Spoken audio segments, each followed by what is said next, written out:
ఛావా మరాఠీ భాషలో పులిబిడ్డ. The great Chhatrapati Shivaji కుమారుడు, అతని వారసత్వాన్ని నిలిపిన యోధుడు శంభాజీ. విక్కీ కౌశల్ శంభాజీగా చేసిన ఆ సినిమా కథ భారతదేశ ఆధునిక చరిత్రలో ఒక గొప్ప మలుపు అని చాలా మందికి తెలియదు. ఆనాడు ఉన్మాద స్థాయిలో మత మార్పిళ్లు జరుగుతున్న కాలం. హిందూ ధర్మాన్ని ఎలాగైనా అంతం చేయాలని అప్పటి మొఘల్ రాజు ఔరంగజేబు కుట్రలు చేస్తున్న సమయం. కాని 9 ఏళ్లే పరిపాలించినా ఆనాడు ఔరంగజేబుని ముప్పు తిప్పలు పెట్టి శంభాజీ చూపించిన ధైర్యమే అప్పటి భారతీయుల్లో జాతీయ భావాలు రగిల్చింది. అదే మొఘల్ సామ్రాజ్య పతనాన్ని శాసించింది. అలాంటి గొప్ప వీరుడి గురించి చరిత్ర పుస్తకాల్లో కనిపించనీయకుండా కొందరు చరిత్రకారులు పెద్ద ద్రోహమే చేశారు. చరిత్రలో శంభాజీ గొప్పతనాన్ని తగ్గించి రాసి మన ఘన చరిత్రకే కళంకం తెచ్చారు. ఛత్రపతి శివాజీ తర్వాత మరాఠా సామ్రాజ్యం జెండాని చరిత్రలో నిలిచేలా ఎగరేసిన గ్రేట్ వారియర్ ఛత్రపతి శంభాజీ అసలైన చరిత్రను ఇప్పుడు తెలుసుకుందాం. 1680 ఏప్రిల్ 4 ఆనాడు చైత్రమాసం పౌర్ణమి. ఆ మధ్యాహ్నం తన 53వ ఏట గ్రేట్ వారియర్ మరాఠా సామ్రాజ్యాధిపతి ఛత్రపతి శివాజీ అనారోగ్యంతో అమరులయ్యారు. ఆనాటి దురాక్రమణదారులకు చుక్కలు చూపించి భారతదేశ సంస్కృతిని, హైందవ ధర్మాన్ని కాపాడిన యోధుడు, ఓటమి తెలియని వీరాధి వీరుడు ఛత్రపతి శివాజీ. దేశాన్ని దోచుకు తింటున్న మొఘలుల మెడలు వంచిన ధైర్యం ఛత్రపతి శివాజీ. అతని మరణం తర్వాత ఆ ధైర్యాన్ని కాపాడే వీరుడు ఎవరు అన్న చర్చ మొదలైంది.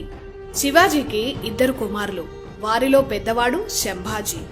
శివాజీ రెండో భార్య సోయిరాబాయి కుమారుడు రాజారాం. 1680లో శివాజీ మరణించే నాటికి శంభాజీకి 25 ఏళ్లు. రెండవ కుమారుడు రాజారాంకి అప్పటికి 10 ఏళ్లే. అందువల్ల అతన్ని రాజుగా కూర్చోబెట్టలేదు. శివాజీ తర్వాత ఏం చేయాలో మంత్రిమండలికి అర్థం కాలేదు. ఈలోపు రెండో భార్య తన కుమారుణ్ణే రాజుగా చేయాలనుకుని రాజకీయాలు చేసింది. ఇది కొందరు సైన్యాధికారులకు, మంత్రులకు నచ్చలేదు. వారు శివాజీ పెద్ద కుమారుడు శంభాజీ దగ్గరికే వెళ్లారు. శివాజీ పేరు నిలబెట్టాలని ప్రాధేయపడ్డారు. నిజానికి ఇలాంటి పరిస్థితులు ఏ సామ్రాజ్యంలో ఉన్నా ఏ సైన్యాధ్యక్షుడో మంత్రో తిరుగుబాటు చేసి అందర్నీ సంహరించి రాజయ్యేవాడు. అలాంటి చరిత్రలు చాలానే చూశాం. కానీ శివాజీ రాజ్యంలో అన్నిటికన్నా ముఖ్యంగా తన వారికి దేశం పట్ల ప్రేమను నింపాడు. కుట్రలు నేర్పలేదు. అందుకే శివాజీ అంత విశాలమైన మరాఠా సామ్రాజ్యాన్ని నిర్మించగలిగాడు. శివాజీ మరణం తర్వాత ఆ రాజ్యాన్ని చాలా సులువుగా దోచేయొచ్చని ఔరంగజేబు అనుకున్నాడు. కాని శివాజీ ఆత్మ తన కుమారుల్లో ప్రవేశించిందో లేదా ఆయన నమ్ముకున్న శివుడే అనుగ్రహించాడో తెలియదు. 53 ఏళ్లకే తండ్రి మరణిస్తాడని అతను అనుకోలేదు. తండ్రి మరణంతో తీవ్రంగా మనస్తాపం చెందాడు శంభాజీ. శివాజీ అనుచరులు ఎంతో నమ్మకంతో తనకప్పచెప్పిన పవిత్ర బాధ్యతను అంతే పవిత్రంగా స్వీకరించాడు. శత్రువులపై రుద్ర తాండవం చేశాడు. తండ్రి మరణం తర్వాత మంత్రులు, సైన్యాధ్యక్షులందర్నీ సమావేశపరిచాడు శంభాజీ. శివాజీ మరణించాడన్న వార్త తెలియగానే ఔరంగజేబు తన సైన్యాలను పనాల్హా కోట, దక్షిణ మరాఠా, దక్షిణ కొంకణ ప్రాంతాల వైపు పంపించాడు. కాని తన వైపు ఉన్న 5000 సైన్యంతో మెరుపు దాడి చేశాడు శంభాజీ. ఈ విషయం తెలిసి ఔరంగజేబుకి ఏమీ అర్థం కాలేదు. పులిపోతే పులిబిడ్డ వచ్చిందని అనుకున్నట్ట. మొదటి దాడికే అంత భయపడ్డాడు. ఔరంగజేబు ఆక్రమించాలనుకున్న ఆ కోటలను శంభాజీ వశపరుచుకున్నాడు. 5000 సైన్యంతో వెళ్లి 20,000 సైన్యంతో తిరిగి వచ్చి మరాఠా సింహాసనాన్ని అధిష్ఠించాడు. ఛత్రపతి శివాజీ తర్వాత ఛత్రపతి శంభాజీ తండ్రి పేరు నిలబెట్టాడు. అయితే శంభాజీ సవతి తల్లి అయిన సోయిరాబాయి తన కుమారుడైన రాజారాంని రాజును చేద్దామనుకుంది. కాని శంభాజీ చక్రవర్తి అయ్యాడు. సోయిరాబాయిని కన్న తల్లి కన్నా ఎక్కువగా చూశాడు శంభాజీ. తన కుమారుణ్ణే ఎలాగైనా రాజును చేయాలన్న స్వార్థంతో శంభాజీకి సోయిరాబాయి విషం పెట్టింది. ఆ కుట్ర నుంచి శంభాజీ తప్పించుకున్నాడు. అయినా శంభాజీ ఆమెను క్షమించాడు.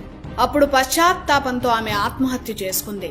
ఆ తర్వాత ఆమె కుమారుడు, సవతి సోదరుడు అయిన రాజారాంని శంభాజీ చాలా ప్రేమతో చూశాడు. ఎంతలా అంటే శంభాజీ తర్వాత అతని ఛత్రపతి అయ్యాడు. మరాఠా చరిత్రలోనే కాదు, భారత ఆధునిక చరిత్రలోనే Sambhaji time great mile stone.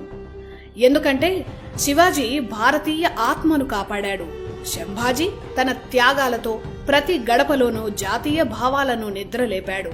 1857 స్వతంత్ర పోరాటాన్ని చరిత్రకారులు తక్కువ చేసి ఎలాగైతే చూపించారో అలాగే దురాక్రమణదారులపై సంభాజీ చేసిన పోరాట చరిత్రపై కూడా మన హిస్టారియన్లు అదే ఫార్ములా ప్రయోగించి తక్కువ చేసి చూపించారు.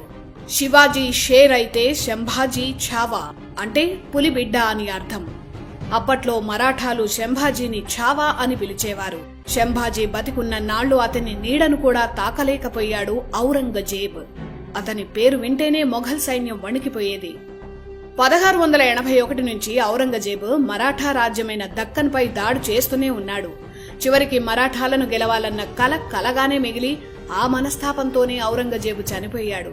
సంభాజీ బతికున్న నాళ్లు యుద్ధంలోనే ఉన్నాడు. ఔరంగజేబ్తో యుద్ధమే 4 ఏళ్లు జరిగింది. అన్నాళ్లు యుద్ధం చేసినా ఔరంగజేబ్ సంభాజీ నీడను కూడా తాకలేకపోయాడు. ఇటు బీజాపూర్ అటు గోల్కొండ అప్పటికి మరాఠా సామ్రాజ్యంతో పాటు విస్తరిస్తున్నాయి. ఆ రాజ్యాలను ఆక్రమిస్తే మధ్యలో ఉన్న మరాఠా రాజ్యానికి చెక్ పెట్టినట్లవుతుందని ఔరంగజేబ్ అనుకున్నాడు. ఆ 2 రాజ్యాలను ఆక్రమించాడు. అయితే ఆ 2 రాజ్యాల సైనికుల్లో చాలా మంది ఔరంగజేబు దగ్గర పనిచేయడం ఇష్టం లేక సంభాజీ సైన్యంలో చేరిపోయారు. అలా మరాఠా సైన్యం రెట్టింపైంది. ఇది ఊహించని ఔరంగజేబుకి ఏం చేయాలో అర్థం కాలేదు. తన జీవితంలో తాను చేసిన అతిపెద్ద రాజకీయ తప్పిదం బీజాపూర్ గోల్కొండపై దాడి చేయడమే అని అతనే 10 సార్లు చెప్పుకొని తల కొట్టుకున్నాడు. శివాజీ తర్వాత సంభాజీ 9 ఏళ్లు మరాఠా సామ్రాజ్యాన్ని పాలించాడు. ఇందులో 4 ఏళ్లు ఔరంగజేబ్తో యుద్ధమే సరిపోయింది. మిగిలిన 5 ఏళ్లలో మొఘలులు, మరోవైపు పోర్చుగీస్ వారు, మరోవైపు అప్పుడప్పుడే పాతుకుపోతున్న బ్రిటిష్, ఇలా అన్ని వైపులా శత్రువులున్నా వారందర్నీ ఓడించాడు సంభాజీ. విదేశీ దురాక్రమణదారులను చిత్తు చేసిన సంభాజీ ఇంటి దొంగ చేసిన కుట్రకు బలైపోయాడు. 1689లో సంభాజీ తన మంత్రి కవి కలష్తో సంగమేశ్వరం వెళ్లాడు. అక్కడే మొఘలులకు దొరికిపోయాడు. చరిత్ర పుస్తకాల్లో అతను తాగిన మత్తులో దొరికిపోయాడని చేతికొచ్చిన అబద్ధాలన్నీ చరిత్రకారులు రాశారు. అది దారుణమైన తప్పుడు రాత. సంభాజీకి బావ అయ్యే గజోజీ అనే బంధువు చేసిన కుట్ర వల్ల సంభాజీ దొరికిపోయాడు. సంభాజీ సంగమేశ్వరం వెళుతున్నాడన్న సమాచారం మొఘలులకు అందించాడు ఆ ద్రోహి. అలా మొఘల్ సర్దార్ ముకరాబ్ ఖాన్ కుట్ర చేసి వెన్నుపోటు పొడిచి సంభాజీని దొంగ దెబ్బతీశాడు. 9 ఏళ్ల పాటు 5 లక్షల మంది సైనిక బలం ఉన్న ఔరంగజేబు సంభాజీ నీడను కూడా తాకలేకపోయాడు. కానీ ఒక నమ్మక ద్రోహి చేసిన కుట్ర వల్ల ఛత్రపతి సంభాజీ దొరికిపోయాడు. సంభాజీకి మొఘలులు చేసిన అవమానం, హింస తెలుసుకుంటే రక్తం మరుగుతుంది. మొఘలులు ఎంత మతోన్మాదులో, ఔరంగజేబు ఎంత దుర్మార్గుడో అర్థమవుతుంది. ఈ హింస గురించి ఆనాటి చరిత్రకారులే రాశారు. సంభాజీ దొరికిపోయాక ఒంటెలకు కట్టి అతన్ని ఈడ్చుకెళ్లారు. ఆ అవమానాన్ని దగ్గరుండి జరిపించేందుకు ఔరంగజేబు బహదూర్గఢ్కి వెళ్లాడు. ద్రోహం చేసి పట్టుకున్న సంభాజీపై తన ప్రతాపం చూపించాడు. తన కోటలన్నీ అప్పగించి మతం మారితే క్షమిస్తానని సంభాజీని హింసించాడు. 40 రోజుల పాటు జైల్లో పెట్టి ప్రతిరోజు చిత్రహింసలు పెట్టారు. ప్రాణం పోయినా తన ధర్మాన్ని వీడేదే లేదని, ఏం చేసుకుంటావో చేసుకో అని ఔరంగజేబ్కి సవాలు విసిరిన అసలు సిసలైన భారతీయ వీరుడు సంభాజీ.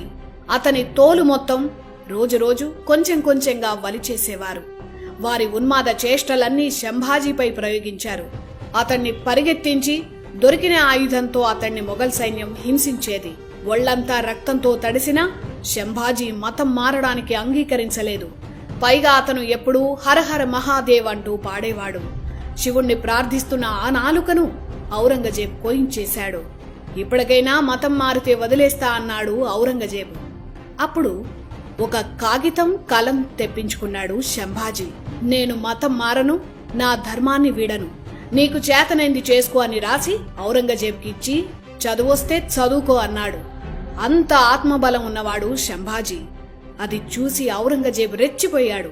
ఆ రాత్రి సంభాజీ కళ్ళు పీకేశారు.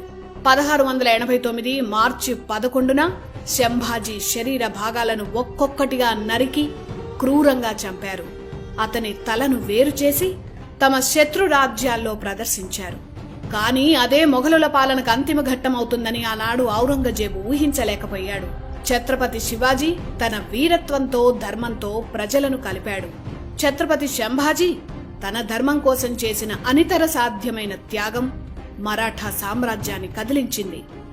కళ్ళు పీకినా, శరీరాన్ని ముక్కలు ముక్కలు చేసినా ధర్మం వీడని శంభాజీ ఆత్మబలమే ఆదర్శంగా మరాఠాలు కదిలారు. ఆ ఆత్మబలమే మొఘలుల పాలనకు గోరీ కట్టింది. ఔరంగజేబు తర్వాత మొఘలు పాలన నామమాత్రంగా మిగిలింది. ఇలాంటి యోధుడి గురించి చరిత్ర పుస్తకాల్లో లేకపోవడం మన దౌర్భాగ్యం. శంభాజీ మరణం తర్వాత మరాఠా రాజ్యంలో ప్రతి పౌరుడి రక్తం ఉడికింది. అందరూ పోరాటానికి సిద్ధమయ్యారు. ఛత్రపతి శివాజీ తర్వాత మొఘల్ సామ్రాజ్యం నుంచి మరాఠా రాజ్యాన్ని, భారతీయ సంస్కృతిని, స్వధర్మాన్ని కాపాడిన యోధుడు ఛత్రపతి శంభాజీ. దేశం కోసం శంభాజీ చూపిన ధైర్యం, చేసిన త్యాగం, ఇవే కదా రేపటి తరం తెలుసుకోవాల్సిన అసలు చరిత్ర.